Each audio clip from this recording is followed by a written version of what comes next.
Good morning students. Adarsh Hindi Vidyalaya में आप सभी का हार्दिक स्वागत है। आज हम आपको कंपनी का वार्षिक हिसाब उदाहरण नंबर 14 बताने जा रहे हैं। जैसा कि बच्चों, इसके पहले हमने आपको लाभ हानि पत्रक का नमूना और पक्की तलपट का नमूना दोनों हमने समझा दिया था। दोनों वीडियो के माध्यम से मैंने आपको समझाया था।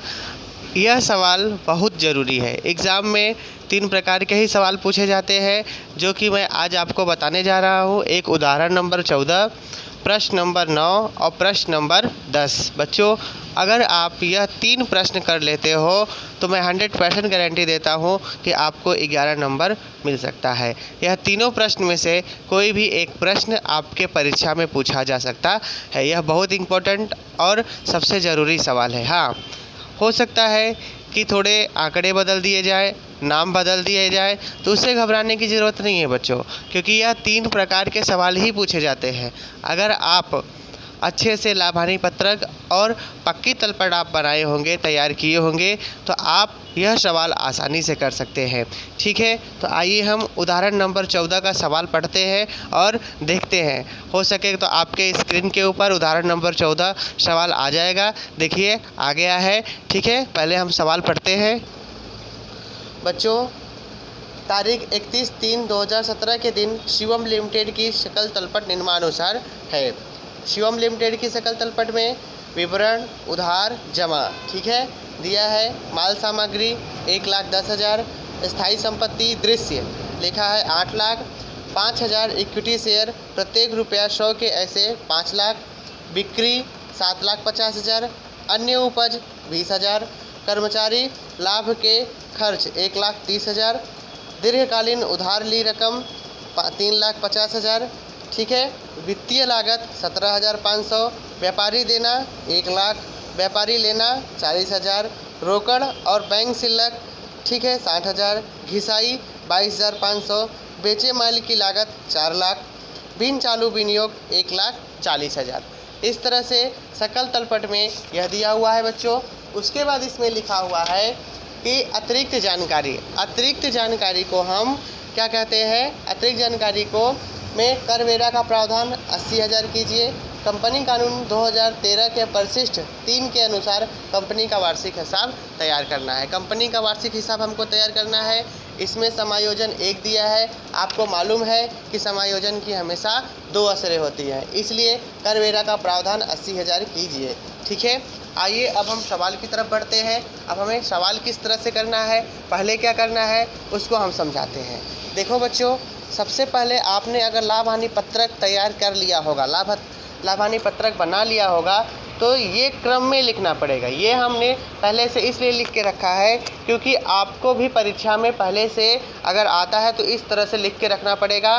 क्या है? कामकाज में से उपज, बिक्री पहले नंबर पे आएगा, इसे क्रम वाइज ही लिखना है बच्चों। दूसरे नंबर पे आएगा अन्य उपज, ठीक है। तीसरे नंबर पे आएगा कुल उपज। क्या आएगा? कुल उपज। हम पहला और दूसरा को प्लस करेंगे तो हमको कुल उपज यहाँ पर मिल जाएगा। फिर खर्चे आएंगे, खर्चे जो भी रहेंगे हम इसके नीचे लिखते चले जाएंगे। उसके बाद आएगा कर वेरा के पहले, इस सवाल में उस कर वेरा के पहले का लाभ, कर वेरे का प्रावधान, कर वेरे के बाद का प्रावधान। इस तरह से बच्चों यह हमारा लाभ हानि पत्रक है, जो कि हमने इसका सिर्फ नमूना लिखा हुआ है, अभी सवाल लगाया नहीं है। आप भी सवाल करने से पहले अच्छे से नमूना लिखना, फिर उसके बाद जो जो आएगा उस हिसाब से उसके खाने में लिखते चले जाएंगे। अब हम पक्की तलपट का नमूना देखते हैं। देखो बच्चों, पक्की तलपट में शीर्षक 2 होते हैं, जो मैंने कि आपको पहले ही पक्की तलपट बनाते समय ही समझा दिया था कि शीर्षक 2 होते हैं। तो पहला शीर्षक मैंने लिखा है इक्विटी और दायित्व। जो पहला शीर्षक है वह इक्विटी और दायित्व है। रेड पेन से लिखा हूँ सवाल, देखिए कि इक्विटी और दायित्व। दूसरा शीर्षक है संपत्ति। शीर्षक 2 होते हैं, उप शीर्षक 5 होते हैं। उप शीर्षक कितने होते हैं? 5। वो भी मैंने लिख दिया है। शेयर धारकों के भंडोल, बिन चालू दायित्व और चालू दायित्व, कुल। फिर उसके बाद संपत्तियों में आएगा बिन चालू संपत्ति, चालू संपत्ति। ठीक है बच्चों, इस हिसाब से हमने क्या बताया था आपको कि 2 शीर्षक होते हैं, 5 मुख्य शीर्षक होते हैं, और 19 उप शीर्षक होते हैं। शेयरधारकों के भंडोल में 2 आता है, बिन चालू दायित्व में 3 आता है, चालू दायित्व में 4 आता है। इस हिसाब से हमने यह कॉलम बनाया हुआ है। ठीक है, तो आपको सबसे पहले इस हिसाब का स्ट्रक्चर बना लेना है। इस हिसाब से अगर आप स्ट्रक्चर बना लोगे तो भी आपको 1 या 2 नंबर एग्ज़ाम में मिल सकता है। उसके बाद आप सवाल करना शुरू करते हैं। आइए अब हम सवाल की तरफ बढ़ते हैं और पहला नंबर का सकल तलपट में देख के समायोजन करते हैं। पहला जो हमारा है वह माल संपत्ति है। माल संपत्ति है। माल संपत्ति में सबसे पहले हमें इसका शीर्षक ढूंढना पड़ेगा। शीर्षक क्या है इसका? इसका शीर्षक है चालू संपत्ति। चालू संपत्ति है तो चालू संपत्ति में हम माल सामग्री लिखेंगे। उप शीर्षक खुद ही एक इसमें दे दिया है, इसलिए हम इसको कहाँ लिखेंगे? चालू संपत्ति। ये जो हमारा कॉलम दिया है, ठीक है बच्चों, आपको मैं दिखा, चालू संपत्ति में हम माल सामग्री लिखेंगे। क्या लिखेंगे? माल सामग्री। ठीक है,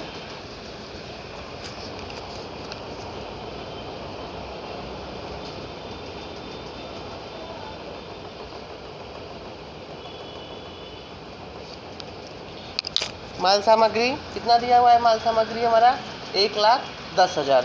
ठीक है बच्चों, तो हम माल सामग्री यहाँ पे कितना लिखेंगे? 1,10,000। इनर कॉलम में लिखेंगे। देखो 2 चीज़ दिया है, एक इनर कॉलम दिया है और एक आउटर कॉलम दिया है।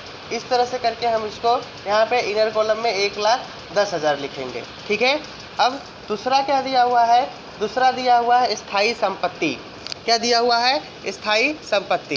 दूसरा लिखा हुआ है स्थायी संपत्ति दृश्य। दृश्य मतलब जो दिखने वाली होती है, ज़मीन, मकान, यंत्र, ये सब चीज़ें होती है। तो ये कहाँ पे आएगा? हमारा दूसरा आएगा बिन चालू संपत्ति। बिन चालू संपत्ति में ए नंबर लिखेंगे हम यहाँ पर। क्या लिखेंगे? नाम देंगे कि स्थायी संपत्ति। स्थायी संपत्ति, यहाँ पे लिखेंगे दृश्य। ठीक है, कितना दिया हुआ है? 8 लाख। कितना दिया हुआ है? हमारा 8 लाख दिया हुआ है। हम यहाँ पे लिख देंगे 8 लाख। बच्चों देखो इनर कॉलम में लिख रहा हूँ। ठीक है, उसके बाद हमारा तीसरा नंबर दिया हुआ है 5,000 इक्विटी शेयर, प्रत्येक शेयर के 100। ठीक है, 5,000 इक्विटी शेयर दिया है। यह किसके अंदर आएगा? इक्विटी और दायित्व के अंदर। इक्विटी और दायित्व के अंदर शेयर धारकों के भंडोल। शेयर धारकों के भंडोल या इक्विटी और दायित्व के अंदर शेयर धारकों के भंडोल। हम यहाँ पे लिखेंगे इसको शेयर पूंजी। क्या लिख देंगे? नाम दे देंगे शेयर पूंजी। शेयर पूंजी। शेयर पूंजी कितने का लिखेंगे? 5 लाख का। यहाँ पे हम बाहर लिखेंगे 5 लाख। ठीक है बच्चों, दूसरा नाम दिया हुआ है, तीसरा चीज़ दिया हुआ है यहाँ पर बिक्री। बिक्री हम कहाँ लिखेंगे? आपको हमने ऊपर ही बताया था लाभ हानि पत्रक में। देखिए यहाँ लिखा है कामकाज में से उपज बिक्री। तो बिक्री कितना दिया हुआ है हमारा? 7,50,000। तो 7,50,000 हम यहाँ पे बिक्री लिखेंगे। उसके बाद दूसरा क्या है? अन्य उपज। अन्य उपज भी दे दिया हुआ है। अन्य उपज कितना दिया हुआ है हमारा? 20,000। अब ये दे दिया है, इन दोनों को हम जोड़ देंगे तो हमारा आ जाएगा 7,70,000। अब 7,70,000 हमको क्या मिल गया बच्चों? कुल उपज। दोनों को जोड़ दिया, बिक्री को और अन्य उपज को जोड़ दिया तो हमारा 7,70,000। यह क्या मिल गया हमको? कुल उपज। अब हमारे पास खर्चे रह गए हैं। देखते हैं क्या क्या दिया गया है। ठीक है, कर्मचारी लाभ के खर्च। कर्मचारी लाभ के खर्च दिया गया है बच्चों इसके अंदर। तो सबसे पहले हम क्या लिखेंगे? अब यहाँ खरीदी नहीं दिया है। ठीक है, तो हम सबसे पहले यहाँ पे जो है हम खर्चों में ऊपर नीचे लिख सकते हैं, लेकिन इस तरह में नीचे ऊपर नीचे नहीं लिख सकते हैं। इसलिए एक लाइन छोड़ के हम लिखते हैं कर्मचारियों से संबंधित खर्च। यहाँ लिखेंगे कर्मचारियों से संबंधित खर्च। कर्मचारियों से संबंधित खर्च कितना दिया हुआ है बच्चों? 1,30,000। हम यहाँ पे लिखेंगे 1,30,000।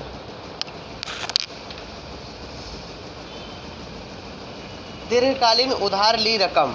बच्चों देखो इसके बाद दिया है दीर्घकालीन उधार ली रकम। अब दीर्घकालीन उधार ली रकम यह कहाँ आएगा, हमारा बिन चालू दायित्व है। क्या है, बिन चालू दायित्व है। बिन चालू दायित्व में हम यहाँ पे लिख देंगे दीर्घकालीन ली रकम। ये तो हमारा उपशीर्षक ही दे दिया गया है।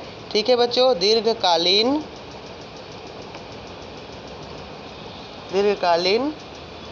उधार ली रकम, उधार ली रकम। ठीक है बच्चों, कितना ले रहा है दीर्घकालीन उधार ली, यहाँ पे 3,50,000। हम यहाँ पे लिखेंगे 3,50,000। ठीक है बच्चों, अब आगे देखते हैं।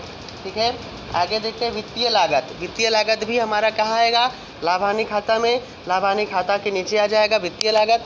देखो यहाँ पर हम लिख देंगे वित्तीय लागत।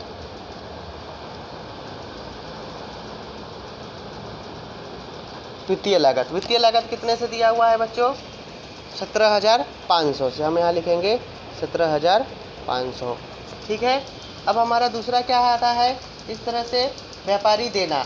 व्यापारी देना कहाँ पर आएगा बच्चों, यह हमारा चालू दायित्व है। कैसा दायित्व है, चालू दायित्व, जो पक्की तलपट में दिया है। हम यहाँ पे लिख देंगे सिर्फ व्यापारी देना, व्यापारी देना।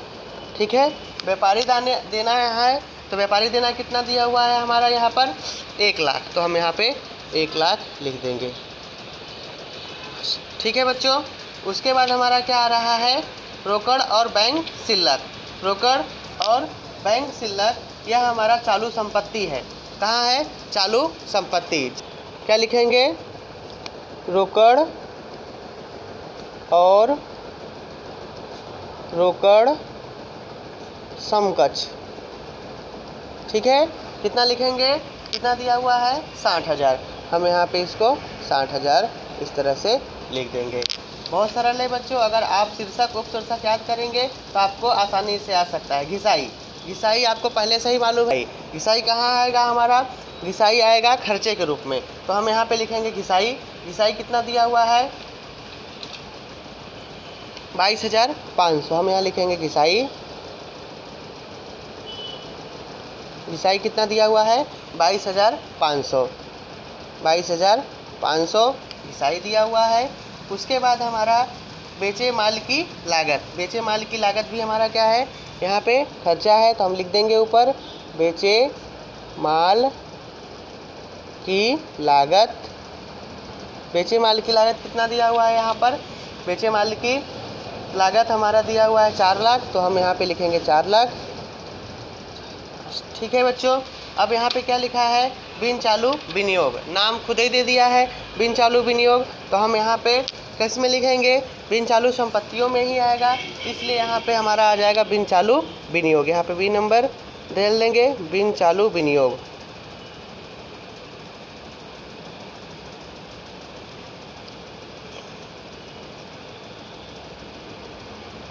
बिन चालू विनियोग हमारा कितना दिया हुआ है, 1,40,000।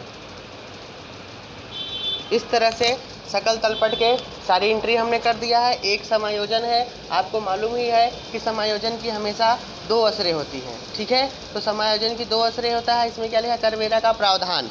देखो हमने यहाँ पे लिखा है करवेरा का प्रावधान। जब हमने करवेरा का प्रावधान यहाँ पे लिखा है बच्चों, तब हमारा यहाँ पर 80,000 रुपये करवेरे के प्रावधान के नीचे हम यहाँ पे लिखेंगे। कितना लिखेंगे, 80,000 यहाँ पे दिया है, तो करवेरा का प्रावधान 80,000।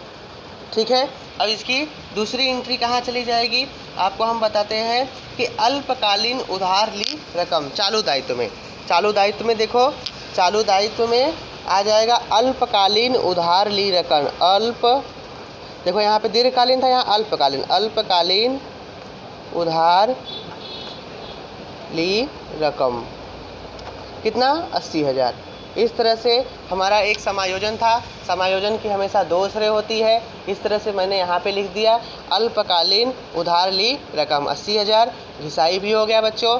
अब हमारा यह सवाल लगभग पूरा होने के लगभग पे आ गया है। तो ठीक है, तो सबसे पहले हम क्या बंद करते हैं, लाभानी पत्रक। लाभानी पत्रक में पहला क्या था, कामकाज में से उपज बिक्री 7,000, अन्य उपज 20,000।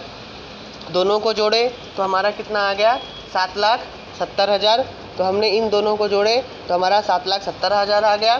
7,70,000 हमारा कुल उपज है। फिर खर्चे आए हैं। अब हम खर्चों को जोड़ते हैं। तो खर्चों को जब हम जोड़ते हैं तब हमारा खर्चा कितना आएगा ये में देखेंगे। तो खर्चों को हम जोड़ेंगे तो 5,70,000 हमारा क्या हो जाएगा, खर्चे आ गएंगे। ठीक है, 5,70,000 हुआ है। अब कर वेरा के पहले का लाभ। अब कर वेरा का पहले का लाभ का सूत्र होता है यहाँ पर तीसरे में से चौथे को घटाना। तीसरे में से चौथे को घटाना। देखो मैं लिख रहा हूँ, तीसरे में से चौथे को घटाना है। तीसरा हमारा क्या है, कुल खर्च है। चौथा क्या है, खर्चा। अब इसमें से 7,70,000 में से हमको कितना घटाना पड़ेगा, 5,70,000। जब 7,70,000 में से 5,70,000 घटाएंगे तो रकम बचेगी 2 लाख। ये हमारा क्या हो जाएगा, करवेरा के पहले का लाभ। 2 लाख रुपया निकल गया करवेरा के पहले का लाभ। आपको करवेरा का प्रावधान दिया ही था 80,000 समायोजन में, जो कि 2 असरे मैंने बता दिया। एक तो यहाँ पर आ गया, दूसरा चालू दायित्व हो गया। तीसरा करवेरा के बाद का प्रावधान। करवेरा के बाद का प्रावधान में 5वां माइनस छठा करेंगे। तो 5वां हमारा क्या निकल गया था, करवेरा के पहले का लाभ। ठीक है, कितना, 2 लाख। छठा कितना है, 80,000। अब इनमें से हम अगर माइनस कर रहे हैं तो हमारा बच रहा है 80,000। कितना बच रहा है, हाँ सॉरी 1,20,000 बचेगा। कितना, 1,20,000। कितने में से, 2 लाख में से अगर हम कितना माइनस करेंगे, 80,000 माइनस करेंगे तो बचेगा 1,20,000। ठीक है, अब इस रकम को हम कहाँ लेकर जाएंगे, हम लेकर जाएंगे कहाँ पर, शेयर धारकों के भंडोल में। क्या नाम लिखेंगे, अनामत और आधिक्य। शुद्ध लाभ बाकी भी लिखेंगे, इसका नाम शुद्ध लाभ होता है। ठीक है, हम यहाँ लिखेंगे अनामत और आधिक्य। अनामत और आधिक्य। आधिक्य यहाँ पे हम कोष्टक में लिख सकते हैं शुद्ध लाभ बाकी। ठीक है, कितना हम लिखेंगे यहाँ पर, पूरा हमारा कितना आ रहा है, 1,20,000। ठीक है बच्चों, अब हम पक्की तलपट को भी बंद करेंगे। तो पक्की तलपट में हम इन दोनों को जोड़ेंगे तो ये हमारा रकम कितना आ जाएगा, नीचे हमारा 6,20,000। तो हमारा रकम कितना हो गया यहाँ पर, 6,20,000। ठीक है, बाहर हम इसको यहाँ पे निकाल के दे देंगे 3,50,000। ठीक है, इसको हम जोड़ेंगे तो कितना आएगा हमारा, 1,80,000। ठीक है, और हम अब ये हो गया। ठीक है, अब हम बिन चालू दायित्व को जोड़ेंगे तो 80,000 और 1,40,000।